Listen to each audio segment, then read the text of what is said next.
පහුගිය අවුරුදු 76 පුරාවටම අපේ රටේ ඖෂධ සඳහා බටහිර ඖෂධ සඳහා ප්‍රමිතිය හැටියට සලකනු ලැබුවේ BP ස්ටෑන්ඩඩ්ස්. එහෙම නැත්නම් බ්‍රිටිෂ් ෆාමකෝපියා කියන බ්‍රිතාන්‍ය ප්‍රමිතියට අනුකූල ඖෂධ තමයි අපේ රටේ පාවිච්චි කරනු ලැබුවේ.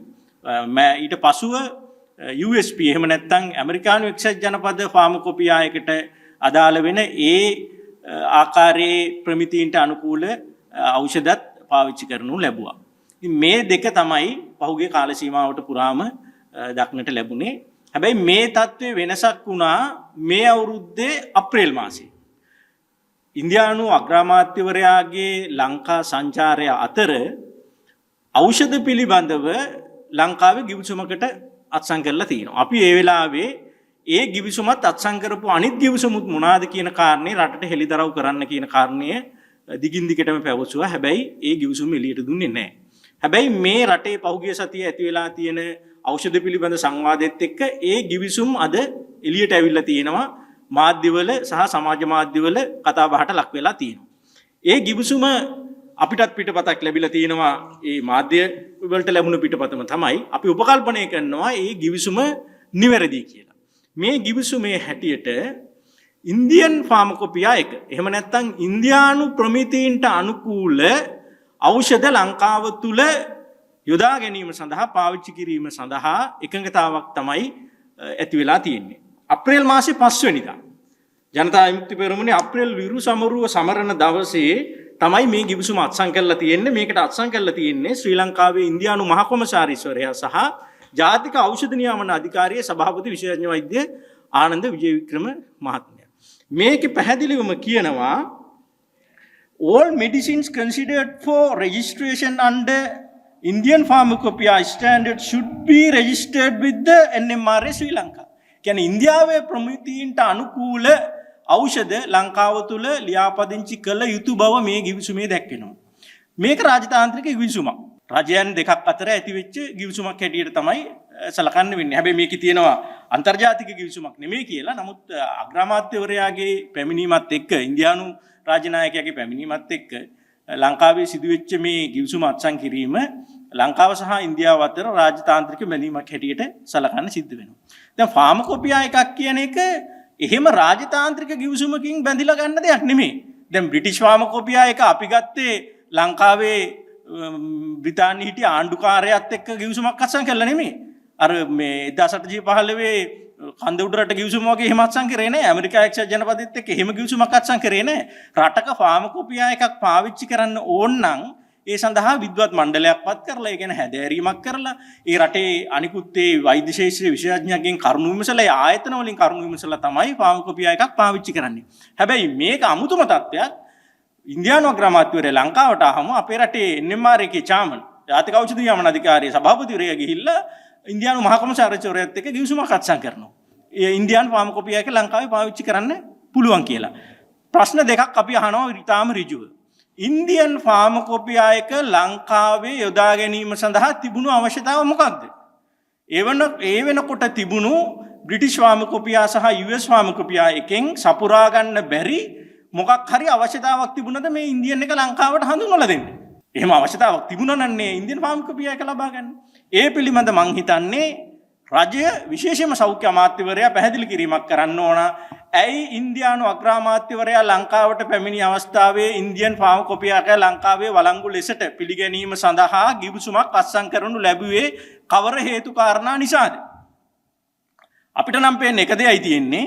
තමන් ඖෂධවල මිල අඩු කරා කියලා පෙන්වන්න ඕන නිසා ඉන්දියානු ඇතැම් ඖෂධ ඒ කියන්නේ ඇමරිකානු සහ බ්‍රිතාන්‍ය ප්‍රමිතීන්ට අනුකූල නොවන ඉන්දියන් ඖෂධ ලංකාවේ වෙළඳපොළට අඩු මිලට ගෙනල්ලා අපි ඖෂධ මිල අඩු කරා කියලා පෙන්වා ගැනීම සඳහා තමයි මේ කටයුත්ත කරලා තියෙන්නේ. ඒ අරින්න වෙන හේතුවක් අපිට නම් හිතා ගන්න බෑ. දෙවැනි කාරණේ විශේෂඥ වෛද්‍ය ආනන්ද විජේවික්‍රම මහත්මයා ජාතික ඖෂධ නියාමන අධිකාරියේ සභාපතිතුමා. එතුමා අපි දැක්ක අරගලේ කාර්යේ ගෝල් පේස් එකේ කූඩාරම් ගස්සියත් ලගිනවා. ඒක වෙනම කතාවක්. ඒක එතුමාගේ අයිතියක්.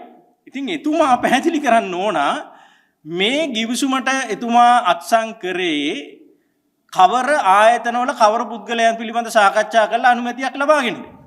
ලංකාවේ තියෙනවා විශේෂඥ වෛද්‍යවරුන්ගේ සම්මේලන ආයතන ගණනාවක්. කොලෙජ් ඔෆ් ෆිසිෂියන්ස්ලා තියෙනවා. කායික රෝග විශේෂඥ වෛද්‍යවරුන්ගේ සම්මේලනයක් තියෙනවා. ශල්‍ය රෝග විශේෂඥ වෛද්‍යවරුන්ගේ ඒ කොලිජියක් තියෙනවා. ඒ වගේම ඖෂධ පිළිබඳව කටයුතු කරන විශේෂඥයන්ගේ කමිටුවක් තියෙනවා. ඒ වගේම ඒ ආයතනයක් තියෙනවා. ශ්‍රී ලංකා වෛද්‍ය ආයතනය තියෙනවා. ශ්‍රී ලංකා මෙඩිකල් ඇසෝසියේෂන් එක තියෙනවා. මේ අයත් එක්ක සාකච්ඡා කරලාද ආනන්ද ජීවික්‍රම මහත්තයා අත්සන් කරේ. අඩුම ගානේ ජාතික ඖෂධ නියාමන අධිකාරියේ තියෙන විධායක සභාවේ අධ්‍යක්ෂක මණ්ඩලයේ අනුමැතියවත් එතුමා ලබා ගත්තද මේ සඳහා. එහෙම නැත්නම් එතුමාට කවුරු හරි කියපු නිසා ගිහිල්ලා අත්සන් කරාද? අපි දන්නවා ආනන්ද ජීවික්‍රම මහත්මයා මේ රටේ බොහොම ගරු කටයුතු අපේ ශේෂ්ත්‍රය තුල කායික රෝග විශේෂඥ වෛද්‍යවරයෙක් ලෙස දීර්ඝකාලීන ගොඩනගාගත්ත හොඳ නමක් තියෙන කෙනෙක්. ඉතින් එතුමාව මේ පාවිච්චි කරාද කවුරු හරි මේකට එතුමාට කවුරු හරි බලපෑමක් කරාද මේකට අත්සන් කරන්න. එතුමාට හිතුණු පළියට ගිහිල්ලා අත්සන් කරාද? එහෙම නැත්නම් එතුමා මේ සඳහා අනුමැතියක් ලබා ගත්තාද ලංකාවේ මේ ඖෂධ පිළිබඳව සම්බන්ධ වෙන අනෙකුත් වටේර වෛද්‍ය විද්‍යා ආයතන සහ පුද්ගලයන්. ඒ ප්‍රශ්න දෙක අපි ඍජුවම පැනනගිනවා. දැන් ප්‍රශ්නේ තියෙන්නේ ඉන්දියන් ෆාමකොපිකායේ තියෙන ප්‍රශ්නේ මොකක්ද කියන්නේ. සාමාන්‍යයෙන් ඖෂධයක් ගත්තම ඒක ඖෂධයකින් උදාහරණයක් කියනවා. අපි මෙට්ෆෝමින් කියන ඖෂධයේ උදාහරණයකට ගත්තොත් අපි දන්නවා දියවැඩියා රෝගයට රුධිරයේ සීනි මට්ටම අඩු කිරීම සඳහා යොදා ගන්න ඖෂධයක්. මේකේ තියෙනවා USP US ස්ටෑන්ඩඩ්ස් තියෙනවා, බ්‍රිටිෂ් ස්ටෑන්ඩඩ්ස් තියෙනවා, ඉන්දියන් ස්ටෑන්ඩඩ්ස් විදිහට මේක වෙන් වෙන් වශයෙන් තියෙනවා.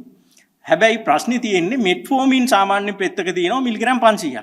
මේ මිලිග්‍රෑම් 500 අර බ්‍රිතාන්‍ය ප්‍රමිතිය යටතේ තියෙනවා, ඇමරිකන් ප්‍රමිතිය යටතේ තියෙනවා, ඉන්දියන් ප්‍රමිතිය යටතේ තියෙනවා. හැබැයි මේ බෙහෙත් පෙත්ත ඇතුලේ තියෙන්නේ මෙට්ෆෝමින් විතරක් නෙමෙයි. මේ පෙත්තක් හැටියට ලබා ගැනීම සඳහා අවශ්‍ය පිෂ්ඨය සහිත සංඝටක තියෙනවා. පෙත්තේ පාට ලබා ගැනීම සඳහා රසායනික ද්‍රව්‍ය එකතු කරනවා. පෙත්ත කල් තබා ගැනීම සඳහා රසායනික ද්‍රව්‍ය එකතු කරනවා. ඒ වගේම මේ නිෂ්පාදන ක්‍රියාවලියේදී විවිධ අතුරු ඵල එක තියෙනවා. මේවා තියෙනවා. මේ අතුරු ඵල සහ අනිකුත් රසායනික ද්‍රව්‍ය ප්‍රධාන ඇක්ටිව් සබ්ස්ටන්ස් එකට සක්‍රිය සංයෝගයට අතිරේක වශයෙන් තියෙන අනිකුත් රසායනික සංයෝග වලට අපි ඉම්පියුරිටිස් එහෙම නැත්නම් අපද්‍රව්‍ය කියලා කියනවා. මෙන්න මෙතන තමයි ප්‍රශ්නේ තියෙන්නේ. දැන් ගොඩක් අය අහනවා ඉන්දියන් ෆාමකොපියා එකේ ප්‍රශ්නේ මොකක්ද කියලා. බෙහෙත තියෙනවා. බෙහෙත තිබුණට බෙහෙතට අතිරේක වශයෙන් තියෙන අනිකුත් රසායනික ද්‍රව්‍ය නියාමනය කිරීම සඳහා බ්‍රිටිෂ් ෆාමකොපියා එකේ සහ US ෆාමකොපියා එකේ ඊටාම පැහැදිලි නිර්දේශ තියෙනවා. ඒවායේ සීමා දක්වලා තියෙනවා. බෙහෙත ඇරෙන්න තියෙන්න ඕන රසායනික සංඝටක මොනවද කියලා වෙන් වෙන් වශයෙන් දක්වලා තියෙනවා. ඒවා විද්‍යාගාරයක පරීක්ෂණය කරන්නේ කොහොමද කියලා තියෙනවා. ඒ පරීක්ෂාව සඳහා යොදා ගන්න ඕන මොන උපකරණද කියලා පවා ඊටාම පැහැදිලිව සඳහන් වෙනවා. ඉතින් ඒක නිසා දැඩි ප්‍රමිතියකට නියාමනයකට යටත් වෙනවා බ්‍රිතාන්‍ය සහ ඇමරිකානු ප්‍රමිතීන්ට අනුකූලව නිෂ්පාදනය කරන ඖෂධ. හැබැයි ප්‍රශ්නේ තියෙන්නේ ඉන්දියන් ෆාමකොපිකා එකේ ඒ වගේ ඉම්පියුරිටි සඳහා අපද්‍රව්‍ය සඳහා නිශ්චිත වශයෙන් කරුණු දක්වා තියෙන ඊටාම අඩුවෙන්.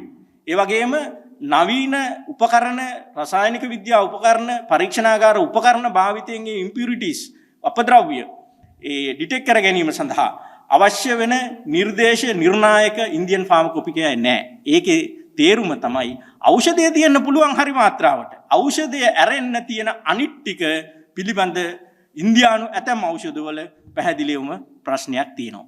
ඉන්දියාවේ ඖෂධ ගත්තොත් නිෂ්පාදනය ගත්තොත් එහෙම ඇතැම් සමාගම් තියෙනවා බ්‍රිතාන්‍ය සහ ඇමරිකානු ප්‍රමිතියට අනුකූලව නිෂ්පාදනය කරනවා. ඔවුනුත් IP එකක් තියෙනවා, ඉන්ටර්නැෂනල් ඉන්දියන් ෆාමකොපියා එකක් තියෙනවා. හැබැයි ඇතැම් සමාගම් තියෙනවා ඉන්දියන් ෆාමකොපියා එකට පමණක් යටත්ව ඖෂධ නිෂ්පාදනය කරන සමාගම්.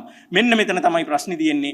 මෙතෙක් කල් එහෙම ඖෂධ ලංකාවට ගේන්න බැරි වුණා. හැබැයි මේ ගිවිසුමේ හැටියට ගිවිසුම අත්සන් කරපු අප්‍රේල් 5 වෙනිදා ඉඳන් ඉන්දියන් ෆාමකොපියා එකට පමණක් ඒ කියන ප්‍රමිතීන්ට පමණක් අනුකූල වෙන ඖෂධත් ලංකාවට ගෙනීමේ අවස්ථාව ලැබෙනවා. ඉතින් මේක දීර්ඝ සංවාදකින් වෙන්න ඕන දෙයක්. එහෙම නැතුව රාජතාන්ත්‍රික වශයෙන් ගිවිසුමකින් වෙන්න ඕන දෙයක් නෙමෙයි. දැන් අපි දන්නවා 13 වෙනි ව්‍යවස්ථා සංශෝධනයේට අපි රජීව් ගාන්ධිත් එක්ක අත්සන් කරනවා එකඟතාවකට. ඊට පස්සේ ඒක අපි ව්‍යවස්ථාවට ඇතුල් කරගන්නවා. අද මේ රටම ඒකේ ප්‍රශ්න ජාලාවක පැටලලා තියෙනවා. දැන් මේකට ආනන්ද ජීවික්‍රම මහත්තයා නලින්ද ජයතිස්සයි වගේ කියනවද තව අවුරුදු 2-3කින් ඒගොල්ලෝ යයි. ඊට පස්සේ මොකද වෙන්නේ? ඊට පස්සේ උපනුපන් පරපුරම මේ ඉන්දියානු පියුරිටිස් වැඩි ඖෂධ පාවිච්චි කරන්න ඕනද මේ රටේ? ඉතින් ඒ පිළිබඳව අපි පැහැදිලි ප්‍රශ්නයක් පැන නගිනවා. දැන් ඊළඟ කාරණය ඔන්ඩෙන්සෙට්‍රෝන් ඖෂධය පිළිබඳ. ඔන්ඩෙන්සෙට්‍රෝන් කියන ඖෂධය ඉන්දියාවේ මාන් කියන ඒ ෆාමසිටිකල් සමාගම විසින් ගුජරාටයේ තියෙන ඇඩ්‍රස් එකක් තමයි උන් දක්වලා තියෙන්නේ. මම උන්ගේ වෙබ් අඩවිය බැලුවම වෙබ් අඩවියේ තියෙන ඇඩ්‍රස් එක වෙනයි. ජාතික ඖෂධ නියාමන අධිකාරියට දීලා තියෙන ඇඩ්‍රස් එක තවත් එකක් දීලා තියෙන්නේ. ඒක පිළිබඳව වුන් වෙනම පැහැදිලි කිරීමක් කරන්න ඕන. ඒ සමාගම විසින් නිෂ්පාදනය කරන ලද ඔන්ඩෙන්සෙට්‍රෝන් කියන නික්ෂේපණය මේක වැරදි විදිහට මම දැක්ක අපේ මාධ්‍ය හිතවතුනුත් වාර්තා කරලා තිනවා එන්නතක් කියලා. ඇත්තටම මේවා එන්නත් නෙමෙයි. එන්නත් කියන්නේ වැක්සින්ස්. එහෙම නැත්නම් ප්‍රතිශක්තිකරණයට අදාළ දේවල් තමයි එන්නත් කියලා කියන්නේ. ඒ නිසා ඊටාම ඕනෑකමින් ඉල්ලනවා සියලුම මාධ්‍ය හිතවතුන්ගෙන් වාර්තා කරනකොට මේ ඔන්ඩෙන්සෙට්‍රෝන් වගේවා මේවා නික්ෂේපණ. එහෙම නැ ඉන්ජෙක්ටබල්ස් නික්ෂේපණ කියලා සමයි හඳුන්වන්නේ. අර වැක්සින් කිව්වොත් එහෙම එන්නත් කියලා කිව්වොත් එහෙම වැරදි අවබෝධයක් යන්න පුළුවන්. අර බබාලට සරම්පු වලට මීසෙල්ස් වලට දෙන එන්නතුත් වලත් ප්‍රශ්නයක් තියෙනවද කියලා. ඒක නිසා එන්නත් නෙවෙයි මේක නික්ෂේපණ විදින ද්‍රාවණයක් තමයි ඔන්ඩෙන්සෙට්‍රෝන් කියන්නේ. මේ ඔන්ඩෙන්සෙට්‍රෝන් ඖෂධය භාවිතා කිරීම නිසා පුද්ගල මරණ වාර්තා වුණා කියලා චෝදනාවක් තියෙනවා. ඒ කියන්නේ පරීක්ෂණයක් කරලා තහවුරු කරගන්න ඕන. ඒ වෙනකොට ඒ ඖෂධය සහ තවත් ඖෂධ 9ක් අදාළ මාන සමාගමෙන් නිෂ්පාදනය කරන මේ වෙනකොට නැවත කැඳවීමක් කරලා තියෙනවා. මෙතන ප්‍රශ්නේ තමයි මේ සමාගම විසින්ම ගෙන ආපු කොඇමොක්සික්ලේව් කියන ඖෂධය 2024 5 මාසේ 20 වෙනිදා නැවත කැඳවීමක් කරනවා. මේ තියෙන්නේ ලිපිය. මේ තියෙන්නේ ඒ ලිපිය ජාතික ඖෂධ නියාමන අධිකාරිය එවකට ප්‍රධාන විධායක නිලධාරී සවීන් සේමගේ මහත්මයා තමයි මේ ලිපිය නිකුත් කරන්නේ. මේකේ හැටියට 2024 5 මාසේ ඖෂධය නැවත කැඳවනවා කොඇමොක්සික්ලේව් කියන ඖෂධය. දැන් මේ ඖෂධය කල්ලිකුත් වෙනවා 2025 ඔක්තෝබර් මාසේ 31 වෙනිදා. කල්ලිකුත් වුණාට පස්සේ ඒ තහනම් කරපු ඖෂධය තහනම අයින් කරනවා. එහෙම තහනම අයින් කරලා ඉවරලා ලියුමක් ලියනවා වෛද්‍ය සැපයුම් මේකකේ අධ්‍යක්ෂකවරයා විසින්. යම් කිසි ඖෂධයක කාලයකුත් වුණාට පස්සේ ඒක තහනම් කරලා තිබුණා නම් කොහොමත් පාවිච්චි කරන්නේ නැහනේ. ඉතින් මොකටද කල්ලිකුත් වුණාට පස්සේ තහනම ඉවත් කරේ මේ ඖෂධය? ඒක පිළිබඳ පැහැදිලි කිරීමක් කරන්නම ඕන. සාමාන්‍යයෙන් කල්ලිකුත් වුණාට පස්සේ තහනම ඉවත් කරන්නේ මොකුත් නෙමෙයි ගෙවීම් කරන්න ඕන නිසා. ඉතින් තහනම් කරලා තිබුණ ඖෂධයක තහනම ඉවත් කරන්නේ කල්ලිකුත් වුණාට පස්සේ ඇයි ඒක කරේ කියන කාරණේ කවුද කරේ? කවුද ඒ කමිටුව හිටියේ කියන කාරණේත් පැහැදිලි කරන්න ඕන. දැන් ප්‍රශ්නේ තියෙන්නේ මේ වෙලාවේ කොඇමොක්සික්ලේව් කියන ප්‍රතිජීවක ඖෂධයේ ප්‍රශ්නයක් තියෙනවා කියලා එළිදරව් වුණ වෙලාවේදී ඒ සමාගම මගින් ගෙනෙන අනිකුත් ඖෂධත් නිරන්තර පරීක්ෂාවට ලක් කරන්න කටයුතු කරා නම් අද මේ ඔන්ඩෙන්සෙට්‍රෝන් ප්‍රශ්නේ ඉන්නේ නැහැ. මේක මොකද කරේ? ඒ ඖෂධය පමණක් විද්‍රෝ කරලා ඒ පිළිබඳ කාරණේ අමතක කරා. මේ අවුරුද්දේ ඔක්තෝබර් වල ඖෂධය කල්ලිකුත් වුණාට පස්සේ තහනම් කරපු ඖෂධය තහනමත් ඉවත් කරනු ලැබුවා. හැබැයි කරන්න තිබුණේ මේ සමාගම විසින් නිෂ්පාදනය කරපු අනිකුත් ඖෂධ පිළිබඳවත් නිරන්තර සොයා බැලීමක් කරන්න ඕන කියලා ඇලර්ට් එක දුන්නා නම් මෙහෙම ප්‍රශ්නයක් තියෙනවා කියලා කීවනම් මං හිතන්නේ අපිට මේ ව්‍යසනින් මිදෙන්න අවස්ථාව තිබුණා. ඉතින් මේ කවුරු හරි තමන්ගේ රාජකාරිය පැහැර හැරියද කියන කාරණේ පිළිබඳව විශේෂයෙන් සැලකිලිමත් වෙන්න ඕන. මම ඉස්සෙල්ලත් කියපු ප්‍රශ්න වලට මම හිතන්නේ පිළිතුරු දෙන්න ඕන. ඉන්දියන් ෆාමකොපියා එක ලංකාවේ ප්‍රමිතියක් හැටියට පිළිගැනීම කියන කාරණය මේ ඔන්ඩෙන්සෙට්‍රෝන් ප්‍රශ්نين ඉවර වෙන්නේ නැහැ. ඒක වෙනම ප්‍රශ්නයක්. හැබැයි දීර්ඝ කාලීන හැටියට අපිට උපනුගන් පරපුරතව පවා මුහුණ දෙන ප්‍රශ්නයකට රට ඇද දමලා තියෙනවා. 76 වසරක සාපයක් ගැන කී ඇවිල්ලා අවුරුදු 76ට මොන ප්‍රශ්නයකට නලින්ද ජයතිස්සයි සෞඛ්‍ය අමාත්‍යාංශයේ අපේ රට ඇදලා දාලා තියෙනවා කියලා තමයි අපිට පේන්න තියෙන්නේ. ඒ පිළිබඳ සෞඛ්‍ය අමාත්‍යාංශය පැහැදිලි විමර්ශනයක් කරලා කරුණු හෙළිදරව් කරන්න ඕන. දැනට තියෙන සැකයක්නේ මේ ඖෂධය නිසා වෙන්නේ නැති කියලා බැලූ බැල්මට ඖෂධෙත් එක්ක සම්බන්ධයක් තියෙනවා වගක් පේනවා. ඉතින් ඒ පිළිබඳ නිශ්චිත විද්‍යාත්මක පරීක්ෂණයක් කරලා පැහැදිලි කරන්න ඕන මේ ඖෂධය නිසාමද කියලා මේ ජීවිත හානි වෙලා තියෙන්නේ. ඒ වගේම ඒ කාණ්ඩේ අනිකුත් ඖෂධ පාවිච්චි කරපු අයටත් ප්‍රශ්නයක් වෙලා. මොකද දැන් සාමාන්‍යයෙන් වයල් එකක් ඇතුලේ උලන් නොදින ජීවාණුහරණය කරන ලද වයල් එකක් ඇතුලේ වීදුරු කුප්පියක් ඇතුලේ ක්ෂුද්‍ර ජීවීන් වර්ධනය වුණා නම් ඒ නිශ්චිත එකේ විතරක් වර්ධනය වෙන්නේ නැහැ. සාමාන්‍යයෙන් මේ බැච් එකේටම මේ ප්‍රශ්නේ එනවා. එතකොට මේ බැච් එකේම ප්‍රශ්නේ ආව නම් ඒ ඖෂධය භාවිතා කරපු අනිත් අයටත් යම් ප්‍රශ්නයක් ඇති වෙලා තියෙනවද කියන කාරණේ පිළිබඳ අනිවාර්යෙන් හොයා බැලීමක් කරන්න ඕන. දැන් අර ගිවිසුම් කියලා කිව්වා ඔබතුමාලා ඉස්සර කිව්වේ සංගවලා කියන ගිවිසුම් වගේක් ඒකත් අපි හිතන්නේ අපිට කිව්වේ ආණ්ඩුව ගිවිසුම් 7ක් අත්සන් කරා කියලානේ. ඉන්දියානු අග්‍රාමාත්‍යවරයා ආවට පස්සේ ආරක්ෂක ගිවිසුම් අත්සන් කරා කිව්වා. ඖෂධ පිළිබඳ ගිවිසුම් අත්සන් කරා කිව්වා. හැබැයි ඉල්ලුවට එළියට දැම්මේ නැහැ. හැබැයි ජනතා විමුක්ති පෙරමුණේ මහලේකම්වරයා ටිල්ලින් සිල්ල මහත්තයා අපි දැක්ක කියනවා පාර්ලිමේන්තුවට දැම්ම කියලා. හැබැයි පාර්ලිමේන්තුවේදී විජිත හේරත් මහත්තයා කිව්වා ඒවා ඒ කියන විදිහට එළිදරව් කරන්න බෑ මේවා රාජතාන්ත්‍රික ගිවිසුම් කියලා. දැන් කොහොම හරි මේ ප්‍රශ්නේ වුණාට පස්සේ කිවිසුම් එළියට ඇවිල්ලා තියෙනවා. අපි හිතනවා මේ ඇත්ත කිවිසුම වෙන්නේ නැති කියලා මාධ්‍ය සියල්ලම මේක වාර්තා කරලා තිබුණා. මේ කිවිසුම ඇත්ත නම් මේක කොහොමද එහෙම අත්සන් කරන්නේ? අවුරුදු 5කට බලයට ආපු ආණ්ඩුවක් ඇමතිවරයෙක් ජාතික ඖෂධ නියාමන අධිකාරියට තමන් නියෝජනය කරපු වෘත්ති ආයතනය නිසා පත් වෙලා කෙනෙක් සභාපතිවරයා වුණාට කොහොමද බලයක් ඉන්නේ එහෙම? තනියෙන් හිතලා මේ තීරණයක් ගන්න බෑ. අවුරුදු 70 ගාණක් සමහරට ඊටත් වැඩි අවුරුදු 100කට ආසන්න කාලයක් අපි පාවිච්චි කරලා තියෙන්නේ බ්‍රිටිෂ් ෆාමකොපියා සහ මෑතකදී ඉඳන් US ෆාමකොපිය එකත් පාවිච්චි කරලා තියෙනවා. හැබැයි ඉන්දියන් එක පාවිච්චි නොකරේ ප්‍රශ්නයක් තියෙන නිසානේ. ඇයි මේක අනුමත කරගත්තේ? මොන හේතුවකටද ඉන්දියන් ෆාමකොපියා එකට අත්සන් කරේ? මේ කඩිමුඩි අත්සන් කරලා මේකෙන් ලැබිච්ච වාසිය කියන්නකෝ. මොකක් හරි සාමාන්‍ය ගිවිසුමක් අත්සන් කරන්නේ රටක නායකයෙක් ආවම ඒ රටවල් දෙකටම යම්කිසි යහපතක් වාසියක් වෙනවනම් මේ ගිවිසුම අත්සන් කිරීමෙන් ජාතික ඖෂධ නියාමන අධිකාරියේ සභාපති ආනන්ද ජීවික්‍රම මහත්මයා ඉන්දියාවත් එක්ක ගිවිසුමක් අත්සන් කරලා ඉන්දියන් ෆාමකොපියා එක ලංකාවට අඳුන්වලා දීමෙන් ලංකාවට වෙච්ච වාසිය කියන්නකෝ. ඒක තමයි ප්‍රශ්නේ. ප්‍රවෘත්ති දෙපාර්තමේන්තුවේ මාධ්‍යමිකදී නිලධාරීන් කිව්වේ මේක දේශපාලනයේ සම්බන්ධ නැහැ මේක ඒකට සම්බන්ධ වෙන්නේ නැහැ කියලා. ඔබත් ඒ අදහස ඔබ දන්නේ දේශපාලනය සම්බන්ධ වෙනෝනේ දේශපාලනයෙන් විනිර්මුක්ත වෙච්ච කිසිම දෙයක් නැහැ. දැන් අපි දන්නවා අපේ රටේ අධිකරණ තීන්දුව ලබා දීලා තිනවා. ඒ කාලවලදී රටේ හිටිය ජනාධිපතිවරයා තමන්ගේ වගකීම පැහැර හැරිය නිසා ජනාධිපතිවරයාට තියෙන වගකීම් පැහැර හැරීම අධිකරණය මගින් දක්වලා තිනවා ඒ වගකීම් පැහැර හැරීමක් හැටියට. එතකොට සෞඛ්‍ය අමාත්‍යාංශයක සිදුවන යම්කිසි කටයුත්තක් පිළිබඳව මම මුකුත්ම දන්නේ නැහැ මට ඒක අදාළ නැහැ නිලධාරීන් පමණයි කියලා කියන්න බෑ. දැන් අපිට කොවිඩ් කාලේ අනන්ත අප්‍රමාණ චෝදනා එල්ල වුණානේ. අපි ගිහිල්ලා කිව්වේ නෑනේ කොහෙවත් මේ අපිට මේකේ වගකීමක් නැහැ මේ නිලධාරීන් විතරයි වගකීම කියලා. අපි ඒ වගකීම ගත්තා. අපි ඒවට පෙනී සිටියා මුහුණ දුන්නා. ඒවට ඇන්ටිජන් කිව්වා, ධම්මික පැණි කිව්වා, විවිධ චෝදනා එල්ල කරානේ අපි. අපි ඒ හැම එකක්ම ක්‍රමානුකූලව එකින් එක පැහැදිලි කරලා රට පැහැදිලි කරලා දීලා ඉවර වෙලා ඒවා ඒ අමාත්‍යවරු හැටියට ඒ වගකීම අරගෙනනේ ඒකනේ අපිට බැනුම් අහන්න ඕනේ. අදටත් අපි බැනුම් අහන්න ඕනේ ඒවට. ඇයි එහෙම වෙන්නේ? අය අපි වගකීම ගත්ත නිසානේ. එහෙම වගකීමෙන් දේශපාලඥයන්ට ඉර ගහලා මෙන්න දේශපාලඥයන්ගේ මේ ටික නිලධාරීන් මේ ටික කියලා කියන්න බෑ. නිලධාරීන් සහ දේශපාලඥයන් අතර බැඳීමක් තියෙනවා. වැඩ කටයුතු කරනකොට සාමූහික වගකීමක් තියෙනවා. ඒ වගකීමෙන් පලා යන්න කාටවත් බෑ.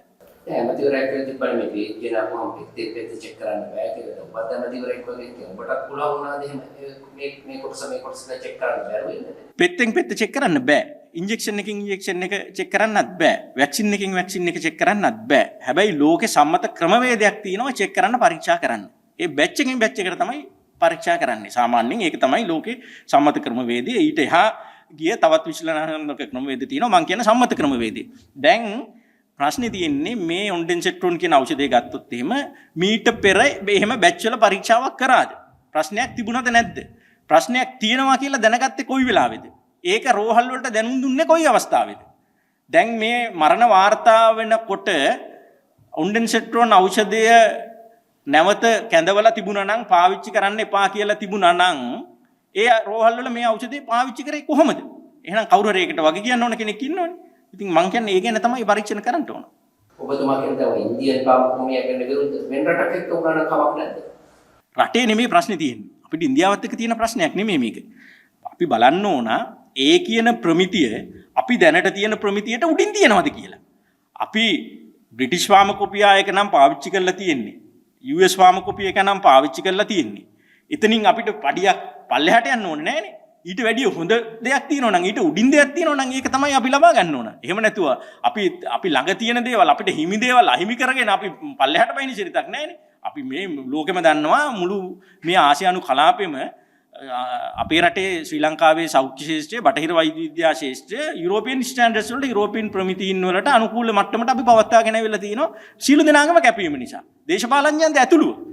නිලධාරීන් විතරක් කරපුවත් වෛද්‍යවරු විතරක් කරපුවත් නෙමෙයි දේශපාලඥයන් නිලධාරීන් වෛද්‍යවරු හෙද නිලධාරීන් සුළු සෞඛ්‍ය කාර්ය මණ්ඩලෙ මේ සියලු දෙනාගේම දායකත්වයෙන් අපි යුරෝපියන් ස්ටෑන්ඩඩ්ස් වලට කිට්ටු මට්ටමක අපි පවත්වාගෙන ගිහිල්ලා තියෙනවා. ඉතින් එහෙම තියදී ඒක අපි පල්ලෙහාට බහින්න ඕනේ නැහැ නේ උඩට යනවා මිස. ප්‍රශ්නේ තියෙන්නේ ඉන්දියාවද වෙන රටක්ද කියලා නෙමෙයි. අපිට තව උඩට යන්න අවස්ථාව තියෙනවා නම් අපි යන එකේ වරදක් නැහැ. හැබැයි දැනට ලෝකේ පිළිගන්න හැටියට ඇමරිකානු ප්‍රමිතිය සහ බ්‍රිතාන්‍ය ප්‍රමිතිය තමයි හොඳම ප්‍රමිතිය හැටියට බටහිර වෛද්‍ය විද්‍යාවට අදාළව සලකන්නේ. එතකොට දැන් බටහිර විද්‍යාවේ උඩින්ම ඉන්න සුද්දගෙන් ඇමරිකාවෙන් එංගලන්තෙන් ගන්න පුළුවන් නම් ආයෙ ඇවිල්ලා ඉවරලා අපි ඕක ඉන්දියාවෙන් ගිහිල්ලා ගන්න අවශ්‍යතාවක් නැහැ.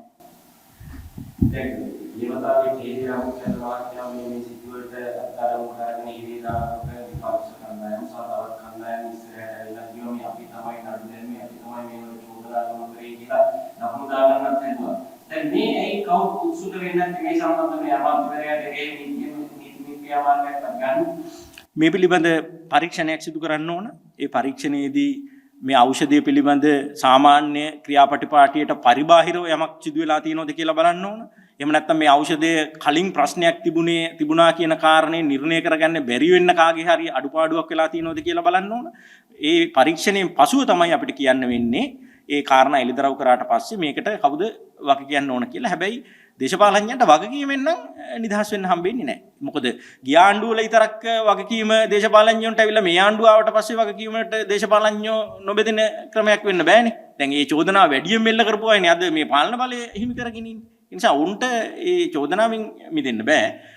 ඉතින් මේ පිළිබඳ කරුණු කාරණා ඉදිරියේදී එළිදරව් වුණාම මම හිතන්නේ අපිට පුළුවන් වෙයි ඇමතිවරයා ඒකේ ඍජු කොටස්කාරයක්ද නැද්ද කියන කාරණේ පිළිබඳ බලන්න. ඔතුමන් මේ අමාත්‍යාංශයෙන් දරපොස ඇත්තටම අවංකව ප්‍රකාශ කරනොත් එහෙම ඇත්තටම මොකක්ද මෙතන වෙන්න ඕන බෑ. මේක ඇමතිවරයාලා නිලධාරීකවද මේ මොකක්ද වෙන්නේ නැත්තේ මේක. නේ ඒකේ මූලික කාරණේ තමයි මම පැහැදිලි කරේ. අපි ටැප් එක අරලා දාලා එළියෙන් ස්පොන්ජ් කරාට වැඩක් නැහැනේ. දැන් අපි ඉන්දියන් ෆාමකොපි එකේ තියෙන බෙහෙත් ඔක්කොම ටික මේ රටට ගේන්න සලස්සලා මේ පැත්තෙන් අපි ඒක එකෙන් එක අල්ලගෙන හරියන්නේ නැහැ. ප්‍රශ්නේ තියෙන්නේ මේ ගිවිසුම් එක්ක අපි බැඳිලා තියෙන අපි හරිනම් යන්න ඕන පැත්තට නෙමෙයි ආපස්සට නෙමෙයි ගිහිල්ලා තියෙන්නේ. අපි තවත් අපේ නියාමන රටාව ශක්තිමත් කරගන්නයි අවශ්‍ය. මේ වගේ දේවල් එන එක වැටබඳින්න ගන්නයි අපිට අවශ්‍ය වෙන්නේ. අපි ඒකට බෙහෙත් වල ගාණ අඩු කරන්න කියලා ඉන්දියාවේ තියෙන කුණු ජරාවල් ටික ඔක්කොම මේකට ගෙනහලා දාලා හරියන්නේ නැහැනේ. මිනිසුන් රවට්ටන්න බෙහෙත් වල ගාණක් අඩු කරා කියලා. ඉතින් ප්‍රශ්නේ තියෙන්නේ මං හිතන්නේ බොරු කියලා මිනිසුන් රවට්ටලා මේක කරන්න පුළුවන් එකක් නෙමෙයි. පැහැදිලිව කියන්න ඕන ඉන්දියන් ෆාමකොපි එකකට මොකටද අත්සන් කරේ කවුද අත්සන් කරන්න කිව්වේ මොකද්ද මේකෙන් අපේ රටට ලැබිච්ච වාසිය කියන එක. ඒක පැහැදිලි කරලා ඒක මුලින් निराකරණය කරගන්න ඕන. ඒත් එක්කම විද්‍යාගාර පහසුකම් දැන් මට මතකයි මේ රජයේ බලයටපත් වෙන්න ඉස්සෙල්ලා වුන් සෞඛ්‍ය පිළිබඳ කරපු ප්‍රධානම චෝදනාවක් තමයි විද්‍යාගාර පහසුකම් බෙහෙත් චෙක් කරන්නේ විද්‍යාගාර පහසුකම් නැහැ කියලා. දැන් ඇවිල්ලා අවුරුද්දකට වැඩිනේ විද්‍යාගාර කීයක් හැදුවද? මොකද්ද වැඩි කරපු පහසුකම් කියලා කියන්න. ඉතින් මේක දැන් එහෙමනම් ඉතින් මේ 76 ප්‍රශ්නයක් නෙමෙයි මේ හැමෝගෙම ප්‍රශ්නයක් වගේනේ එහෙම බැලුවම පේන්නේ. ඒක අතර මේ දේශපාලන වශයෙන් මේ ඔයාලගේ නායකතුමාට අල්ලපයින් පාර්ලිමේන්තුවේ අර අසිත රෝෂන් කියලා මන්ත්‍රීවරයෙක් මොකද නම තුමා? අසිත රෝෂන් මන්ත්‍රීවරයා කොහොමද දොස් කියනවා මේ? ඇත්තටම මම ඒක දැක්කේ නැහැ. ඒක මොනවද කිව්වේ? දැන් කියන්නේ මේ වගේ මේ සමතලා වෙලා යනවා කිව්ව මේ තාප්පෙත් එක්කම සර්වජන බලය. එහෙම කිව්වද මේ മന്ത്രിවරයා ගැන මම මේ නම අහලා නැහැ. මොකද සාමාන්‍යයෙන් මේ 159 පාර්ලිමේන්තුවේ කතා කරන අය ඉන්නේ 10ක් 15ක් වගේනේ. එතකොට ඒ අයගේ ඇරෙන්න අනිත් අය පිළිබඳ අපි දන්නේ නැහැ. මොකද මේ රටේ දේශපාලනය අපිට අවුරුදු 20ක් විතර හිටියා. දන්න කියන අය නෙමෙයි මුණ ගැහෙන්නේ. සාමාන්‍යයෙන් නැකිටලා කොලයක් බලාගෙන නැතුව කතා කරන්න පුළුවන් අයව අපි අඳුරනවා. එහෙනම් මං හිතන්නේ මෙතුමා ෂුවර් එකටම මේ කොලයක් බලාගෙන වෙන්න ඕන කතාව කරන්නේ නැත්තේ. මොකද මීටිසෙලේ නම එච්චර අහලා පුරුදු නැහැ මේ മന്ത്രിවරයාගේ. දැන් බිත්තිත් එක්ක කඩාගෙන වැටෙනවා කිව්වනම් ඇත්තටම දැන් මේ රටේ මේ ස්වභාවික ව්‍යසනයට හේතුව හැටියට පොදු මතයක් ගොඩනැගිලා තියෙනවා. මේ මතය තමයි මේ රටේ මහා සංඝරත්නයට කරන අපහාස. බුදුදහමට කරන අපහාස. මුතු කුඩේ දෙකට කල්ලා හාමුදුරුවන්ට ගහපු එක. ඒගොල්ලොන්ගේ සමාජ මාධ්‍ය බලයන් යොදාගෙන බුදුහාමුදුරුවන්ට ඒ ස්වාමින් වහන්සේලාට ඒ වගේම අනිකුත් ආගමික නායකයන්ට නොසෑහෙන්න බයිනවා අපහාස කරනවා.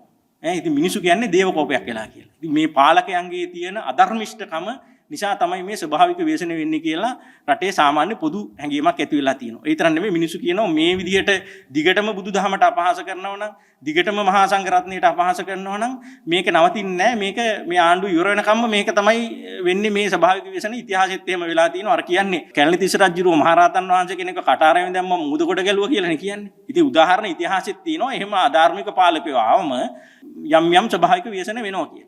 ඒක නිසා සර්වජන බලයේ බිත්ති කෙසේ වෙතත් දිගටම ඔහොමනම් වැඩ කරන්නේ පැලවත්තේ බිත්ති ගැන බලා ගන්න එක වඩා හොඳයි. ඒ മന്ത്രിතුමාට කියන්න වෙන්නේ ඔතනින් එහා පැත්තට ගිහලා පැලවත්තේ ජනතා විමුක්ති පෙරමුණ කාර්යාලයේ අකුණු සන්නායකේ හයි කරලාගෙන තියනවද කියලා බැලුවා නම් හොඳයි. අපේ බිත්ති ගැන හොයන්න ඉස්සෙල්ලා. ඒ ඉතින් මම කොළඹ දිස්ත්‍රික්ක මන්ත්‍රී කෙනෙක්. සමාවෙන්න මම කොළඹ දිස්ත්‍රික්කේ ප්‍රසිද්ධ නෑ අර මම එක කිව්වේ සාමාන්‍යයෙන් පාර්ලිමේන්තුවේ කතා කරන මාලිමායේ മന്ത്രിවරු ඉන්නේ 15ක් 20ක් විතර ඉන්නවා. එතුමන්ලා ප්‍රසිද්ධයි. අපි දකින ඔය ජනමාධ්‍ය සාකච්ඡා වලට වෙන ඔය අනිත් අය ඉතින් සාමාන්‍යයෙන් එහෙම එන්නේ ප්‍රසිද්ධ අය නෙමෙයි. උන්ට මං හිතන්නේ අර පාර්ලිමේන්තුවේ කතාවක් කරන්න ඕන නිසා කොලයක් බලාගෙන මොනවා හරි කියලා යන අය තමයි ගොඩක් අය අනිත් අය ඉන්නේ. විදු සමාජ මාධ්‍යයේ විද්‍යුත් කුරුකුළු සූරිය වගේ ප්‍රවෘත්තිවල ඔහු ලියලා තියෙනවා මේ අනුරගෙන් බලයේ ගිලුනොත් එහෙම දිලීප් ජයවීර තමයි ඊළඟ බලයේ එන්නේ කියලා. ඔබ දිදෙන සන්තෝෂද? අනික මේ ඔහු ගොඩක් මේ පිටිකරම අපිට සායලක් ඔතනතුමාගේ දැන් මේ ආණ්ඩුව බලයට ගෙන එන්න මතවාදී දායකත්වයේ දක්වපු කුළුණු තුනක් තිබුණානේ. එකක් කොළඹ ඉන්නේ. අර නිල්මල් රංජිත් මහත්තයා. අනිත් එක්කෙනා පැරිස් වල ඉන්නේ. තෙන්නකෝන් කියලා මහත්තයෙක්. අනිත් මහත්තයා තමයි ඔය ලන්ඩන් වල ඉන්න උයිදු මහත්තයා. ඉතින් එතුමා මං හිතන්නේ නිවැරදි ඉල්ල දේශපාලන සරණාගත භාවය නිසා නේ හෙට වෙලා ඉන්නේ. ඉතින් ටී ලංකාවේ යන වෙනස හැම දෙයක්ම පැය 20ක් විතර බලනවා ඇති මොකක්ද ලංකාවේ වෙන්නේ කියලා. මං හිතන්නේ ලංකාවේ ඉන්න ඩෝබිලට වැඩිය මේ ලන්ඩන් වල ඉන්න ඩෝබි මහත්තයාට සංවේදනයක් ඇති වැඩියෙන් වෙන්න යන්නේ මොකක්ද කියලා දැන් නම් එනකොට හොඳ නැහැ කියන එක තමයි එතුමා දිගටම කියන්නේ. ඒ විතරක් නෙමෙයි මමත් කිව්වා එතුමා ලියලා තීච්ච දේ මේ ආණ්ඩුව ගියාම ඊළඟට දිලිප් ජයවීර මහත්මයාගේ දක්ෂිණාංශික ආණ්ඩුවක් එනවා කියලා තමයි එතුමා කියලා තිබ්බේ. ඒ වගේම දිලිප් ජයවීර මහත්මයා එතුමාගේ බොහොම ළඟ හිතවතෙක් යාළුවෙක්. ඒක නිසා මට නම් ප්‍රශ්නයක් වෙන්නේ නැහැ කියලා එතුමා කියලා තිබ්බා. එතුමාට ඉතින් කොහොමවත් ප්‍රශ්නයක් කරන්න අපිට අවශ්‍ය නැහැ. ඒ විතරක් නෙමෙයි මං හිතන්නේ එතුමාට ලැබෙන සංඥා සලකුණු වල ඇත්තකුත් තියෙනවා. අපිටත් ලංකාවේ පේන්නේ එහෙම තමයි. ඉතින් අපි ඉස්සරහට බලමු එතුමාගේ අනාවැකි හරියයිද කියලා.